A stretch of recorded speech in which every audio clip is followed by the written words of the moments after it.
Hi ಎಲ್ಲರಿಗೂ welcome back to Sandhya's vlog. ಇವತ್ತಿನ ವಿಡಿಯೋದಲ್ಲಿ ನಾನು ಚಪಾತಿ ಮತ್ತು ಮೇಥಿ ಮಲೈ ಹೇಗೆ ಮಾಡೋದು ಅಂತ ನೋಡಿಸ್ಕೊಡ್ತಿದ್ದೀನಿ.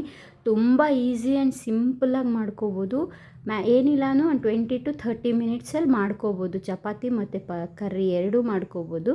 ನೋಡೋಣ ಬನ್ನಿ. ಮೊದಲಿಗೆ ನಾನು ಸ್ವಲ್ಪ ಉಪ್ಪು, ಸ್ವಲ್ಪ ಸಕ್ಕರೆ, ಸ್ವಲ್ಪ ಹಾಲು, ಗೋಧಿ ಹಿಟ್ಟು ಹಾಕ್ಕೊತಾ ಇದ್ದೀನಿ. ಹಾಲು ಹಾಕ್ಕೊಳೋದ್ರಿಂದ ಸಾಫ್ಟಾಗಿ ಬರುತ್ತೆ ಚಪಾತಿ. ಸಕ್ಕರೆ ಹಾಕೋದ್ರಿಂದ ಕಲರ್ ಚೆನ್ನಾಗಿ ಬರುತ್ತೆ ಅಂತ ಹಾಕ್ಕೊಂಡಿದ್ದೀನಿ. ಮತ್ತು ಚಪಾತಿ ತುಂಬ ಗಟ್ಟಿ ಕಲಿಸ್ಕೋಬಾರ್ದು. ಗಟ್ಟಿ ಕಲಿಸ್ಕೊಂಡ್ರೆ ಚಪಾತಿ ಆರಿದ ಮೇಲೆ ಗಟ್ಟಿ ಆಗೋಗುತ್ತೆ. ಅದಕ್ಕೋಸ್ಕರ ಸ್ವಲ್ಪ ಸಾಫ್ಟಾಗಿ ಕಲಿಸ್ಕೊಂಡು ನೋಡಿ, ಈ ರೀತಿ ಕಲಿಸ್ಕೊಂಡು ಲಾಸ್ಟಲ್ಲಿ ಸ್ವಲ್ಪ ಎಣ್ಣೆ ಹಾಕಿ ಕ್ಲೀನಾಗಿ ಸೈಡ್ಸಲ್ಲಿರೋದನ್ನೆಲ್ಲ ಎತ್ಕೊಂಡು ಒಂದು ಹಾಫ್ ಆನ್ ಅವರ್ ಅದನ್ನು ಬಿಡೋದ್ರಿಂದ ಚಪಾತಿ ನಾವು ಲಟ್ಟಿಸ್ಕೊಳ್ಳೋವಾಗ ಸಾಫ್ಟಾಗಿರುತ್ತೆ ಮತ್ತು ಅದು ತಿನ್ನೋದಕ್ಕೆ ಕೂಡ ಸಾಫ್ಟಾಗಿರುತ್ತೆ. ನೋಡಿ, ಈಗ ಆಯಿಲ್ ಹಾಕಿ ಒಂದು ಹಾಫ್ ಆನ್ ಅವರ್ ಇದನ್ನು ಬಿಟ್ಟು ನಾವು ಕರಿಗೆಲ್ಲ ರೆಡಿ ಮಾಡ್ಕೊಳೋದು. ಅದು ಮಾಡ್ಕೊಳ್ಳೋಷ್ಟೊತ್ತಿಗೆ ಇದು ಕೂಡ ಸ್ವಲ್ಪ ನೆಂದಿರುತ್ತೆ ಹಿಟ್ಟು. ಅದಕ್ಕೋಸ್ಕರ ಈಗ ಕರಿಗೆ ಏನು ಮಾಡ್ಕೋಬೇಕು ಅಂತ ನೋಡಿಸ್ತೀನಿ. ನಾನು ಮೊದಲಿಗೆ ಮೆಂತ್ಯ ಸೊಪ್ಪನ್ನ 1-2-3 ಟೈಮ್ಸ್ ತೊಳೆದು ಇದಕ್ಕೆ ಹಾಕ್ಕೊಂಡಿದ್ದೀನಿ. ಟೊಮ್ಯಾಟೊ 2 ಮತ್ತು ಈರುಳ್ಳಿ 2. ಈರುಳ್ಳಿನ 2 ರೀತಿ ಕಟ್ ಮಾಡ್ಕೋಬೇಕು. ಒಂದು ಮಸಾಲಾಗೆ ಮತ್ತು ಸಣ್ಣಕ್ಕೆ ಹಚ್ಕೋಬೇಕು. ಇದನ್ನು 2-3 ರೀತಿ ಮಾಡ್ಕೋಬೋದು ಮೇಥಿ ಮಟರು. ನಾನು ಒನ್ ಟೈಪ್ ತೋರಿಸ್ತಾಯಿದ್ದೀನಿ. ನೆಕ್ಸ್ಟ್ ಟೈಮ್ ಇನ್ನೊಂದು ಸಲ ಮಾಡಿದಾಗ ಇನ್ನೊಂದು ಥರ ಯಾವ ಥರ ಮಾಡ್ಕೊಡ್ತೀನಿ ಅಂತ ಹೇಳ್ತೀನಿ. ಗ್ರೀನ್ ಕಲರ್ ಕೂಡ ಮಾಡ್ಕೋಬೋದು, ರೆಡ್ಡಿಶು ಸ್ಯಾಫ್ರನ್ ಇರೋ ಥರ ತುಂಬ ಟೈಪ್ ಮಾಡ್ತಾರೆ. ನಾನಿವತ್ತು ಸ್ಯಾಫ್ರನಲ್ಲಿ ಹೇಗೆ ಮಾಡೋದು ಅಂತ ನೋಡಿಸ್ಕೊಡ್ತಾಯಿದ್ದೀನಿ. ಮೊದಲಿಗೆ ಈರುಳ್ಳಿ ಇದು ಒಟ್ಟು ತೆಗೆದು ನೀರಲ್ಲಿ ಹಾಕೋದ್ರಿಂದ ನಾನು ಮುಂಚೆ ಹೋಗಲ್ಲ ಹೇಳಿದ್ದೀನಿ, ಖಾರ ಇರಲ್ಲ, ಈಸಿಯಾಗಿ ಕಟ್ ಮಾಡ್ಕೋಬೋದು ಅಂತ. ಅಷ್ಟೊತ್ತಿಗೆ ಟೊಮೆಟೊ ರುಬ್ಕೊಳ್ಳೋದಕ್ಕೆ ಹಾಕ್ಕೊತಾ ಇದ್ದೀನಿ. ಹಾಕ್ಕೊಳ್ಳೋಂಗಿದ್ರೆ ಒಗ್ಗರಣೆಗೆ ಹಾಕ್ಕೊಳ್ಳೋಂಗಿದ್ರೆ ಸಣ್ಣಗೆ ಕಟ್ ಮಾಡ್ಕೋಬೇಕು. ನಾನು ರುಬ್ಕೊಳ್ಳೋಕೆ ಹಾಕ್ಕೊಳ್ಳೋದ್ರಿಂದ ಸ್ವಲ್ಪ ದೊಡ್ಡದಾಗೆ ಕಟ್ ಮಾಡ್ಕೊತಾ ಇದ್ದೀನಿ. 2 ಈರುಳ್ಳಿ ತೊಗೊಂಡಿದ್ದೀನಿ. ಅದರಲ್ಲಿ 1.5 ಅಷ್ಟು ಖಾರಕ್ಕೆ ತೊಗೊಂಡಿದ್ದೀನಿ ಮತ್ತು ಇನ್ನು ಅರ್ಧ ಅದೇ ಒಗ್ಗರಣೆಗೆ ತೊಗೋತೀನಿ. ಸ್ವಲ್ಪ ಆದರೆ ಸಾಕು ಒಗ್ಗರಣೆಗೆ. ಅದಕ್ಕೋಸ್ಕರ ಈ ರೀತಿ ಕಟ್ ಮಾಡ್ಕೊಂಡು ಮೊದಲೇ ನಾನು ಬೆಳ್ಳುಳ್ಳಿ ಎಲ್ಲ ಬಿಡಿಸ್ಕೊಂಡಿರ್ತೀನಿ. ಫ್ರೀ ಇರೋದಿದ್ದಾಗ ನನ್ನ ಮಗು ಇದೆ ನನಗೆ. ಅದಕ್ಕೋಸ್ಕರ ಯಾವಾಗ ಫ್ರೀ ಟೈಮ್ ಆಗುತ್ತೆ ಆಗ ಬೆಳ್ಳುಳ್ಳಿ ಈ ರೀತಿ ಕೊಬ್ಬರಿ ಎಲ್ಲ ತುರ್ಕೊಳ್ಳೋದು ಈ ರೀತಿ ಮಾಡ್ಕೊಳ್ಳೋದ್ರಿಂದ ನಮ್ಗೆ ಟೈಮ್ ಸ್ವಲ್ಪ ಸೇವ್ ಆಗುತ್ತೆ. ಈಗ ಮೊದಲೇ ವಾಶ್ ಮಾಡ್ಕೊಂಡಿದ್ವಲ್ಲ ಮೆಂತ್ಯ ಸೊಪ್ಪು, ಅದನ್ನು ಹಚ್ಕೊತಾ ಇದ್ದೀನಿ. ಆದಷ್ಟು ಎಷ್ಟು ಸಣ್ಣಕ್ಕಾಗುತ್ತೋ ಅಷ್ಟು ಸಣ್ಣಕ್ಕೆ ಮೆಂತ್ಯ ಸೊಪ್ಪು ಹಚ್ಕೊಳ್ಳಿ. ಕಹಿ ಬೇಗ ಹೊರ್ಟೋಗುತ್ತೆ. ಅದಕ್ಕೋಸ್ಕರ ಎಣ್ಣೆಯಲ್ಲಿ ಬೇಕಾದರೂ ಫ್ರೈ ಮಾಡ್ಕೋಬೋದು. ನಾನಿವತ್ತು ನೀರಲ್ಲಿ ಫ್ರೈ ಬೇಯಿಸ್ತಾ ಇದ್ದೀನಿ. ಅದನ್ನು ಹಾಗೆ ಮಾಡಿದ್ರೂ ಕೂಡ ಕಹಿ ಬರಲ್ಲ ನಿಮ್ಮ ಮೆಂತ್ಯ ಸೊಪ್ಪು. ಅದಕ್ಕೋಸ್ಕರ ತುಂಬ ಜನ ಮಕ್ಕಳು ಸೊಪ್ಪು ಎಲ್ಲ ತಿನ್ನಲ್ಲ. ಆದರೆ ಈ ರೀತಿ ಮಾಡ್ಕೊಳ್ಳೋದ್ರಿಂದ ಅವ್ರಿಗೆ ಗೊತ್ತಾಗ್ದಿರ ತಿಂತಾರೆ, ಹೆಲ್ತ್ ಒಳ್ಳೆಯದಾಗಿರುತ್ತೆ. ಅದಕ್ಕೋಸ್ಕರ ನೋಡಿ, ಈ ರೀತಿ ಎಲ್ಲ ಒಂದೇ ಸಲ ಕಟ್ ಮಾಡಿಕೊಂಡು ಇಕ್ಕೊಳ್ಳೋವಾಗ ನಾವು ಯಾವಾಗ ಮಾಡ್ಕೋತೀವಿ ಆವಾಗ ಈಸಿ ಆಗುತ್ತೆ, ಯಾವುದೂ ಒಂದು ಮರ್ತೋಗಲ್ಲ. ಈಗ ಶುಂಠಿ 1 ಇಂಚಷ್ಟು ತೊಗೊಂಡಿದ್ದೀನಿ. ಇದನ್ನು ಸಹ 2 ಪೀಸ್ ಮಾಡಿ ಈಗ ಒಂದು ಕಡೆ ಒಗ್ಗರಣೆ ಹಾಕ್ಕೊತೀನಿ, ಇನ್ನೊಂದು ಕಡೆ ಬಟಾಣಿನ ಬೇಯಿಸೋದಕ್ಕೆ ಇಟ್ಕೋತಾ ಇದ್ದೀನಿ.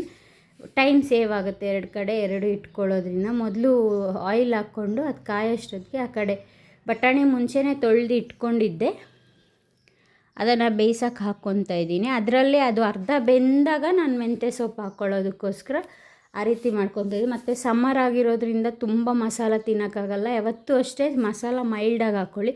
ನಾನು ಇಷ್ಟು ಕರಿಗೆ 1 ಇಂಚಷ್ಟು ಚಕ್ಕೆ, 2 ಲವಂಗ ತೊಗೊಂಡೆ.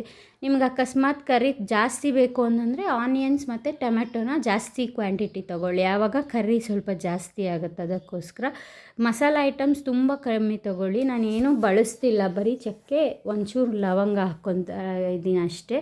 ನೋಡಿ, ಜೀರಿಗೆ 1/2 ಸ್ಪೂನ್ ಹಾಕ್ಕೊತಾ ಇದ್ದೀನಿ. ಅದು ಡೈಜೆಷನ್ಗೆ ಒಳ್ಳೆಯದು ಅಂತ ಅದನ್ನು ಬಳಸ್ಕೊತಿದ್ದೀನಿ. ಇಲ್ಲಿ ಕೂಡ ಅಷ್ಟೇ, ಹಸಿಮೆಣ್ಸಿನ್ಕಾಯಿ ಯೂಸ್ ಮಾಡೋಂಗಿದ್ರೆ ನೀವು ಬ್ಯಾಡಗೆ ಮೆಣ್ಸಿನ್ಕಾಯಿನ ಸ್ಕಿಪ್ ಮಾಡ್ಕೊಳ್ಳಿ. ನಾನು ಹಸಿಮೆಣ್ಸಿನ್ಕಾಯಿ ಬಳಸ್ತಿಲ್ಲ, ಅದಕ್ಕೋಸ್ಕರ ಬ್ಯಾಡಗೆ ಮೆಣ್ಸಿನ್ಕಾಯಿ ಹಾಕ್ಕೊಂಡಿದ್ದೀನಿ. ಒಂದು 5-6 ಗೋಡಂಬಿ ಹಾಕ್ಕೊಂಡಿದ್ದೀನಿ.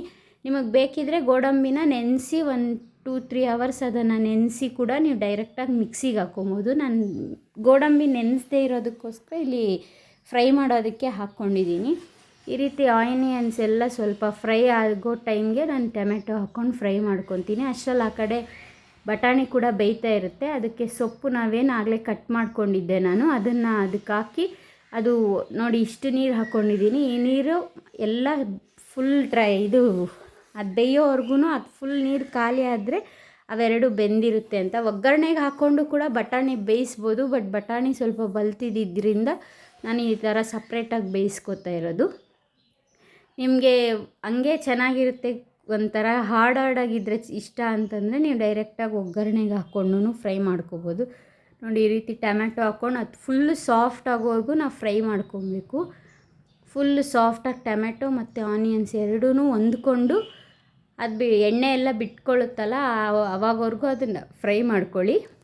ಅದಾದ ನಂತರ ಅದು ಫುಲ್ ಕೂಲ್ ಆದಮೇಲೆ ಮಿಕ್ಸರ್ಗೆ ಹಾಕ್ಕೊಳ್ಳಿ. ಆ ಬಿಸಿ ಇದ್ದಾಗೆ ಹಾಕ್ಕೊಳಕ್ಕೆ ಹೋಗಬೇಡಿ, ಅದು ಎಗ್ರೋ ಚಾನ್ಸಸ್ ಕೂಡ ಇರುತ್ತೆ ಮತ್ತು ಟೇಸ್ಟ್ ಕೂಡ ಚೇಂಜ್ ಆಗುತ್ತೆ ಬಿಸಿ ಇದ್ದಾಗ ನೀವು ಅದನ್ನು ಮಿಕ್ಸರ್ಗೆ ಹಾಕ್ಕೊಂಡ್ರೆ. ನೋಡಿ ಇವಾಗ ಫುಲ್ ಆರಿದೆ ಅದು, ಇವಾಗ ನಾನು ಹಾಕ್ಕೊತಾ ಇದ್ದೀನಿ ಮಿಕ್ಸರ್ ಜಾರ್ಗೆ.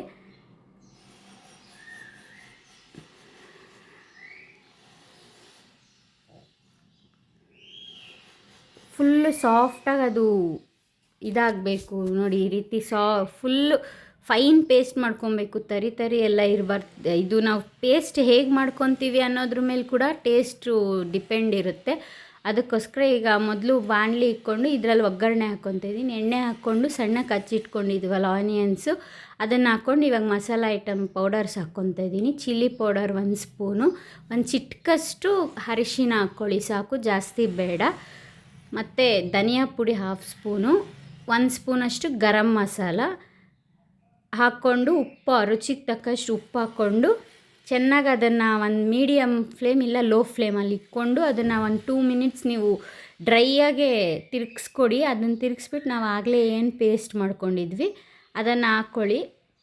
ನೋಡಿ ಈಗ ನಾನು ಲೋ ಫ್ಲೇಮಲ್ಲಿ ಇಟ್ಟಿದ್ದೀನಿ ಅದನ್ನು, ಯಾಕೆ ಅಂತಂದರೆ ಅದು ಮಸಾಲೆ ಎಲ್ಲ ಚೆನ್ನಾಗಿ ಆಯಿಲಲ್ಲಿ ಈರುಳ್ಳಿ ಜೊತೆ ಅದು ಬೆರ್ಕೊಂಡ್ರೆ ಟೇಸ್ಟ್ ಚೆನ್ನಾಗಿರುತ್ತೆ ಅಂತ.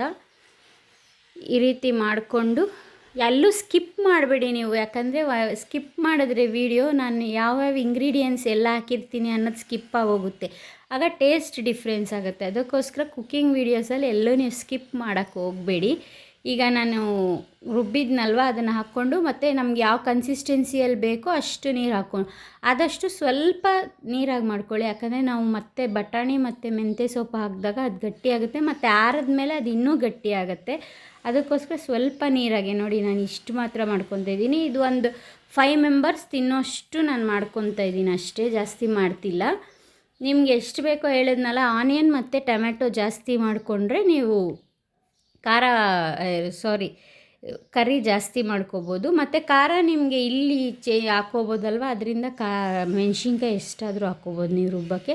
ಲಾಸ್ಟಲ್ಲಿ ಫ್ರೆಶ್ ಕ್ರೀಮ್ ಹಾಕ್ಕೊಳ್ಳಿ. ಫ್ರೆಶ್ ಕ್ರೀಮ್ ನಿಮ್ಮ ಹತ್ರ ಇಲ್ಲ ಅಂತಂದರೆ ಹಾಲು ಇರುತ್ತಲ್ಲ, ಹಾಲು ಕಾಯಿಸಿರೋದು ಕೆನೆ ಇರುತ್ತಲ್ಲ, ಅದನ್ನು ಸಹ ಹಾಕ್ಕೋಬೋದು, ಚೆನ್ನಾಗೇ ಇರುತ್ತೆ. ಈ ರೀತಿ ಇದೆಲ್ಲ ಆದಮೇಲೆ ಒಂದು ಸೈಡಲ್ಲಿ ಆ ಕಡೆ ಸ್ಟವ್ ಮೇಲೆ ಕುದಿಯೋಕೆ ಇಟ್ಕೊಂಡು ನೆಕ್ಸ್ಟ್ ಚಪಾತಿ ಲಟ್ಟಿಸ್ಕೊಳ್ಳೋಣ. ಆಗಲೇ ನಾನು ತೋರಿಸಿದ್ನಲ್ವ ಕಲಸಿರೋದು, ನೋಡಿ ಎಷ್ಟು ಸಾಫ್ಟಾಗಿದೆ ಚಪಾತಿ ಹಿಟ್ಟು. ಈ ರೀತಿ ಹಾಕ್ಕೊಂಡು 1 ಟೈಮ್ ಎಣ್ಣೆ ಹಾಕಿ ಈ ಥರ 4 ಫೋಲ್ಡಿಂಗ್ ಮಾಡೋದ್ರಿಂದ ಚಪಾತಿ ನೀವು ಹಿಂಗೆ ಪೀಸ್ ಮಾಡಿದ್ರೆ ಅದು ಲೇಯರ್ಸ್ ಇರುತ್ತೆ. ತುಂಬ ಜನ ಆ ರೀತಿ ಇದ್ದರೆ ಇಷ್ಟಪಡ್ತಾರೆ, ಅದಕ್ಕೋಸ್ಕರ ಇದೊಂದು ಟಿಪ್ಪು. ನೀವು 4 ಫೋಲ್ಡಿಂಗ್ಸ್ ಮಾಡಿದ್ಮೇಲೆ ಅದರ ಹೆಂಗೆ ಬಂದರೆ ಶೇಪ್ ಆಲ್ಮೋಸ್ಟ್ ಬರುತ್ತೆ, ಒಂದೊಂದು ಸಲ ಬರಲ್ಲ ಅಂದವಾಗ ಅದನ್ನು ಮತ್ತೆ ರೌಂಡ್ ಮಾಡಿ ಹಾಕೋದ್ರಿಂದ ಕೂಡ ಬರುತ್ತೆ. ನಾನು ಇನ್ನೊಂದು ಸಲ ಅದು ಹೆಂಗೆ ಮಾಡೋದು ಅಂತ ನೋಡಿಸ್ಕೊಡ್ತೀನಿ. ನೋಡಿ ಕಲರ್ ಎಷ್ಟು ಚೆನ್ನಾಗಿ, ಮತ್ತು ನಾನು ತಿರುಗಿಸೋದ್ರಲ್ಲೇ ಗೊತ್ತಾಗುತ್ತೆ ನಿಮಗೆ ಚಪಾತಿ ಎಷ್ಟು ಸಾಫ್ಟಾಗಿರುತ್ತೆ ಅಂತ ನೋಡ್ಕೋಬೋದು. ಈಗ ಮೇಥಿ ಮಲೈ ಕೂಡ ರೆಡಿ, ಚಪಾತಿ ಕೂಡ ರೆಡಿ, ಸರ್ವ್ ಮಾಡೋದಕ್ಕೆ ರೆಡಿ ಇದೆ ನೋಡಿ. ತಿನ್ನೋದಕ್ಕೆ ತುಂಬ ರುಚಿ ಇರುತ್ತೆ, ತುಂಬ ಈಸಿ ರೆಸಿಪಿ ಮಾಡ್ಕೊಳ್ಳಿ.